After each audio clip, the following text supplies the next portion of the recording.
আমরা দেখলাম হিয়া কি বললো কনিকে, বলল আমি নিজের জন্য আসিনি, আমি এসেছি বেঙ্গলের জন্য। না, এসেছো নিজের জন্য, তুমি নিজের জন্য একটা গোল চাও। রমা যোশীকে কনি থেমে গেল। চর মারার জন্য হিয়ার হাতটা উঠেছে, এবার চর মারতে হিয়া উদ্ধত হয়েছে কনিকে। কেন? আমি রমা যোশীর জন্য নয়, আমি আমার নিজের গোল্ডের জন্য নয়, আমি বেঙ্গল যাতে চ্যাম্পিয়নশিপ পায় সেই জন্য এসেছি। তুমি এই কথা বলতে পারো না। কনিও হাত তুলেছে। ছোড়ার মতো চারটে চোখে প্রচন্ড সংঘর্ষে স্ফুলিঙ্গ যেন ছিটকে পড়লো। ধীর স্বরে হিয়া বলল, কনি তুমি আনস্পোর্টিং। খুব প্রশ্ন আসে, লাইনটা আন্ডারলাইন করো। কনি তুমি আনস্পোর্টিং, তোমার মধ্যে কোনো সেই খেলার মানে মনোভাবটাই নেই। কি বললে? এটা কনির হাতে ঘা লাগলো। ছিলে ছেঁড়া ধনুকের মতো কনি উঠে দাঁড়ালো। আমি কস্টিউম আনিনি, আমার এক্সট্রা আছে। হিয়ার সেই লাল কস্টিউম মনে করে দেখো, সেই হিয়া রবীন্দ্র সরোবরে লাল কস্টিউম পরে নেমেছিল, যেটা কনিকে আকৃষ্ট করেছিল। অ্যাম্প্লিফায়ারে ঘোষণা হচ্ছে, এবার শেষ অনুষ্ঠান শুরু হতে যাচ্ছে। মেয়েদের টিম চ্যাম্পিয়নশিপ নির্ধারিত হবে এই রিলে সাঁতারে। একে একে টিমের নাম পড়া হচ্ছে। পুলের প্রধান ফটকে এই সময় একটা হইচই উঠলো। একটা পাগলা লোক তীরের মতো দৌড়ে পুলিশ আর ভলেন্টিয়ারদের ভেদ করে ভেতরে ঢুকে পড়েছে।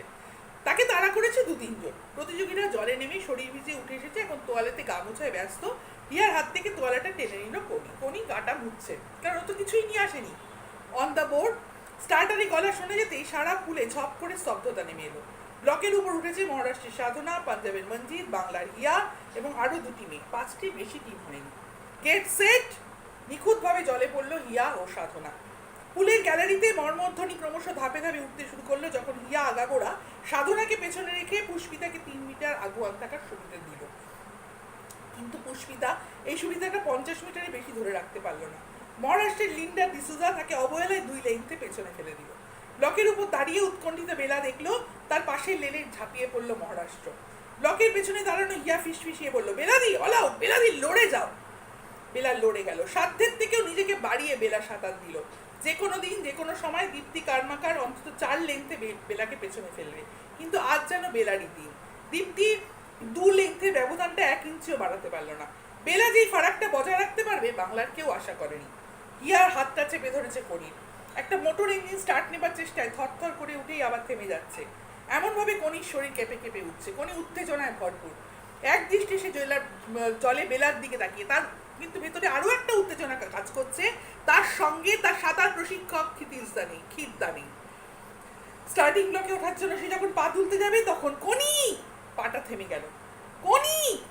3 দিকের গ্যালারি সাঁতার থেকে একবার চোখ ফেরালো। পুলের পাশে 2-3টি ভলেন্টিয়ারের সঙ্গে ধস্তাধস্তি করছে ময়লা পাঞ্জাবি, মাথায় কাঁচা পাকা চুল, পুরো লেন্সের চশমা পরা একটি লোক। খিদদা এসে গেছে। ফাইট করি, ফাইট। এইটাই হচ্ছে বীজ মন্ত্র। এই কনি উপন্যাসের বীজ মন্ত্র হচ্ছে ফাইট করি, ফাইট। এই যে অপমান এতদিন ধরে লাঞ্ছনা সহ্য করে এসেছে কনি, তার বিরুদ্ধে ফাইট কনি, ফাইট, যুদ্ধ করো, তোমাকে যুদ্ধে জয়ী হতেই হবে। এই বাণী, এই কথাটা শোনার পর কনির মধ্যেও এক উত্তেজনা কাজ করছে। বক্সিং এর ভঙ্গিতে 2টো হাত চালাচ্ছে। ফাইট কনি! একটা 8 সিলিন্ডার ইঞ্জিনে হঠাৎ যেন স্পার্ক প্লাগ থেকে বিস্ফোরণের বার্তা পৌঁছে গেছে। প্রচন্ড ঝাঁকুনি দিয়ে ধক করে উঠল কনি। চমকে হাতটা টেনে নিল হিয়া। খিদ্দা! হিয়া ঠেলে দিয়ে বলল, কনি ওঠো, কুইক! এখন আর খিদ্দার দিকে তাকানোর সময় নেই কনির। ব্লকে উঠতে উঠতে কনি বলল, খিদ্দা এসেছে। রমা যোশী জলে পড়লো 3 সেকেন্ড পর কনি। পুলে যদি জলের বদলে মাটি থাকতো তাহলে বলা যেত একটা কালো প্যান্থার শিকার তাড়া করেছে। আন্ডারলাইন। পুলে যদি জলের বদলে এটা যদি মাটি হতো, দেখা যেত যে একটা কালো প্যান্থার সে যেন তার শিকারকে তাড়া করেছে। অর্থাৎ রমা যোশী আগে যাচ্ছে, তার পেছনে একটা কালো প্যান্থার। কনিকে কালো প্যান্থারের সঙ্গে তুলনা করা হচ্ছে। দ্রুতবেগী চিতা যে ছুটছে, তাড়া করছে তার শিকারকে। কে শিকার? রমা যোশী। সেই 70 সংখ্যা, যে 70 সংখ্যা দেখিয়ে খিদ্দাওকে তৈরি করেছে, সেই 70 সংখ্যাকেও তাড়া করছে। কনির শিকার টাইম কিপারদের হাতের ঘড়ি। 30 মিটার পর থেকে দর্শকরা বুঝতে পারলো কিছু একটা ঘটতে চলেছে। তারা নিঃশ্বাস ফেলার সময়টুকু দিতে ভুলে গেল। গলার স্বর নেই, পলক পড়ছে না। গ্যালারির বহু লোক নেমে এসে পুলের ধারে দাঁড়িয়ে পড়েছে। ভলেন্টিয়াররাও। জলকণায় তৈরি একটা আচ্ছাদনের ঘেরাটাপের মধ্যে কনি যেন একটা অশরীরী হয়ে গেছে, তার যেন শরীর নেই। টার্নিং এর পরেই দেখা গেল সে রমা যোশীর পাশে। বিপদ এসে গেছে, এটা বুঝতে পেরে গেছে যোশী। জোর দিল সে। কোনি তবুও পাশে, আরো 40 মিটার পাশাপাশি রইল ওরা। এরপরে অবরুদ্ধ উত্তেজনায় ফেটে পড়লো পুলের চারধার। কোনি প্রায় 1 হাত এগিয়ে এসেছে, আর 10 মিটার বাকি। রমা বুকে বাতাস ভরে জলের উপর যেন লাফিয়ে উঠলো হাতের প্রচন্ড টানে। চারিদিকে অন্ধকার, কোনি কিচ্ছু দেখতে পাচ্ছে না। ভয়ঙ্কর একটা যন্ত্রণা তার শরীরকে কামড়ে ধরেছে। এতদিন ধরে যে যন্ত্রণা তার শরীরের মধ্যে ছিল, সেটা থেকে মুক্তি পাওয়ার জন্য যেন সে বারবার ঝাঁকুনি দিয়ে যাচ্ছে। অন্ধকার থেকে বেরোবার জন্য দাপাদাপি করছে তার শরীর। একটা শেষ চেষ্টা তাকে মরিয়া করে তুলল। কোনি! দীর্ঘ সুরেলা ধ্বনি জলের উপর দিয়ে ভেসে কোনির শরীরে যেন মৃদু মৃদু আঘাত দিল। শিশু যেমন হাত বাড়িয়ে দীর্ঘ অদর্শনের পর মাকে দেখে ঝাঁপিয়ে পড়ে, সেইভাবে সে তার হাত বাড়ালো এবং বোর্ড স্পর্শ করলো রমা যোশীর আগে। কোনি বলে ডাকছে কে? খিরদা।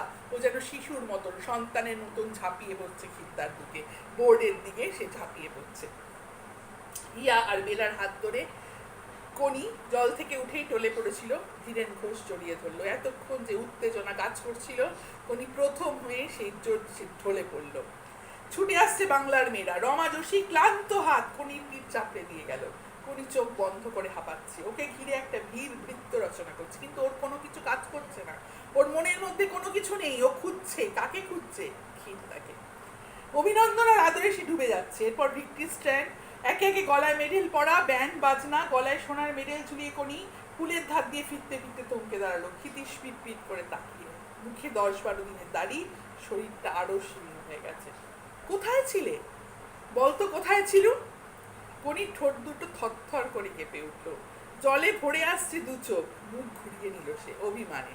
যে খিদ্দা ওকে তৈরি করেছে, যে খিদ্দা ওর সঙ্গে থাকার কথা ছিল, যে যন্ত্রণা আজ এতদিন সহ্য করেছে, ওকে কোনো জায়গায় নামতে দেওয়া হয়নি, ওর নাম নেই বলা হয়েছে, ওর পাশে কেউ ছিল না, এতদিন কেউ দাঁড়ায়নি, সেই খিদ্দা আজকে ওর পাশে এসে দাঁড়িয়েছে। সে অভিমানে সে মুখ যেন ফিরিয়ে নিচ্ছে। মুখ খুঁড়া তোর টাইমটা রাখিনি, রাখলে দেখতে পেতো। কি পেতো বলতো? কোনি কথাগুলোকে অগ্রাহ্য করে রেগে উঠলো। কোথায় লুকিয়েছিলে তুমি? খালি বলো তো আর বলতো। কোথায় ছিলাম জানিস? ওইখানে। পুজো হয়ে ক্ষিতীশ ডান হাতের তর্জনী তুলে পুলের জলের দিকে দেখালো। ওই জলের নিচে লুকিয়েছিলাম আর বলছিলাম সব পারে মানুষ, সব পারে, ফাইট করি ফাইট। এতদিন ও কমলকে দেখতো, নিজের দাদাকে দেখতো জলের তলায় লুকিয়ে থাকতো ওর পাশে পাশে ঘুরতে। আজ ক্ষিতীশ নিজে বলছে যে সে যেন লুকিয়েছিল, সে সেই জায়গা থেকে অনুপ্রেরণা দিচ্ছে কোনিকে। মিথ্যুক মিথ্যুক। কোনি ছুটে এসে ক্ষিতীশের বুকে দুম দুম করে ঘুষি মারতে শুরু করলো। কিচ্ছু দেখিনি, কিচ্ছু শুনিনি, যন্ত্রণায় তখন আমি মরে যাচ্ছিল। ওইটাই তো আমি রে, যন্ত্রণাটাই তো আমি। তোর ভেতরে যে যন্ত্রণা সেটাই তো আমি। এই যে আজকে তুই যন্ত্রণাটা পেলি, তার থেকে তুই আজকে তোর কি হলো? স্ফুলিঙ্গ উঠলো, অগ্নি বিস্ফোরণ ঘটলো, মানে তুই যেন আগ্নেয়গিরির মতন ফেটে পড়লি। সেই যন্ত্রণাটাই তো আমি। বলতে বলতে ক্ষিতীশ হা হা শব্দে দরাজ গলায় এসে উঠলো। তখন অনেকেই তাদের দিকে তাকালো এবং দেখলো পাগলাটে একটা লোকের বুকে মুখ ঘষতে ঘষতে ফোপাচ্ছে। যে মেয়েটি এইমাত্র আশ্চর্য সাঁতার দিল, আর তার মাথায় টপ টপ করে জল ঝরে পড়ছে। ক্ষিতীশের চোখ থেকেও জল ঝরে পড়ছে। ক্ষিতীশ যে তাকে তৈরি করতে চেয়েছিল, এতদিন ক্ষিতীশ অপমানিত হয়েছে, লাঞ্ছিত হয়েছে হরিচরণ, বীরেন ঘোষ এদের কাছে, সেই ক্ষিতীশও তার নিজের যোগ্য শিষ্য তৈরি করতে পেরেছে, এবং সেই শিষ্যই আজ বাংলার মান মর্যাদা বাঁচিয়ে বাংলাকে জাতীয় চ্যাম্পিয়নশিপ এনে দিয়েছে। সেই ক্ষিতীশেরও সেই আনন্দশ্রু ঝরে পড়ছে চোখ থেকে। কোনি শেষ এখানেই। আশা করি তোমাদের ভালো লেগেছে উপন্যাসটি। এর সঙ্গে কোশ্চেন অ্যান্সার পিডিএফ হিসেবে যাবে। তোমরা দয়া করে উপন্যাসটি ভালো করে একটু ডিটেলসে পড়ো। ধন্যবাদ।